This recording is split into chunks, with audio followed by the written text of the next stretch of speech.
Promise magugustuhan ito ng inyong mga employer dahil napakasarap ng appetizer na to. So, kailangan natin dito ng fresh na pipino. Kailangan po yung fresh and then i-smash lang natin yan kagaya ng pag-smash mo sa kaaway mo, sa kagalit mo, ganon. And then, ibabad natin yan sa asin for 10 to 15 minutes. Ayan, kailangan natin dito ng minced garlic, minced chili, minced cilantro at saka onion leaves. And then, mag-fry tayo ng mani. Ayan. Saka ko naman binuhusan ng mainit na mantika gamit din yung pinagprituhan ng mani, yung ating bawang. Ayan, saka natin titimplahan yan ng konting soy sauce na lang dahil maalat-alat na yung ating pipino na nakababad sa asin.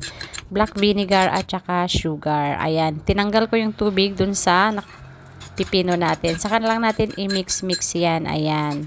And then, nilagyan ko din yan ng dahon ng cilantro para may konting presentation. Ayan. So, okay na po yan. Thank you sa inyong panonood. Sharing is caring.